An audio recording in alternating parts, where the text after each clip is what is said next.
Indonesia punya bintang baru Moto3 2026. Di padang elit balap dunia, ketika Marc Marquez berbicara, semua mata mendengarkan.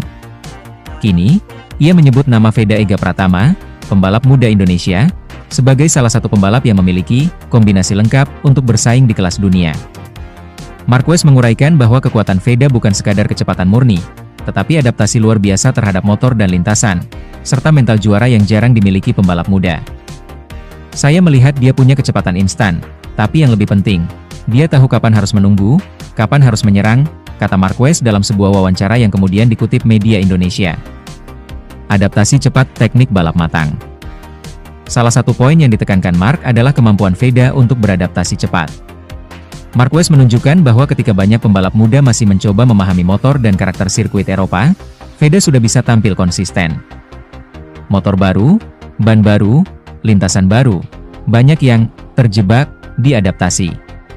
Veda sudah melewati itu dengan cepat, ujar Marquez. Kemampuan teknik Veda juga mendapat sorotan. Ia tidak hanya menekuk di tikungan, tetapi sering keluar tikungan dengan keunggulan, sebuah kombinasi yang menunjukkan kerja sama optimal antara pembalap dan tim. Marquez menyebut itu sebagai tanda pembalap yang akan bertahan di level tertinggi. Mental juara evolusi cepat. Tak kalah penting, aspek mental. Marquez menekankan bahwa Veda punya mental yang berbeda dari banyak pembalap muda Asia sebelumnya. Tantangan terbesar bukan soal cepat, tapi soal tetap cepat ketika tekanan datang. Dia sudah menunjukkan itu, katanya. Mental ini terlihat saat Veda menghadapi sesi kualifikasi dan balapan di tingkat dunia. Ia tetap tenang, tidak terburu-buru, dan bisa mengambil keputusan tepat di tikungan kritis. Menurut Marquez, ini adalah ciri pembalap dunia. Tidak hanya menang, tapi konsisten menang ketika semua faktor tak mendukung. Implikasi besar bagi Indonesia. Pengakuan dari seorang ikon seperti Marc Marquez bukan sekadar penghargaan pribadi bagi Veda.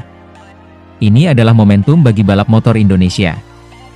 Dengan Veda sebagai wajah pembalap Indonesia di jalur dunia, pengakuan semacam ini berarti bahwa dunia mulai memperhitungkan kehadiran pembalap dari tanah air.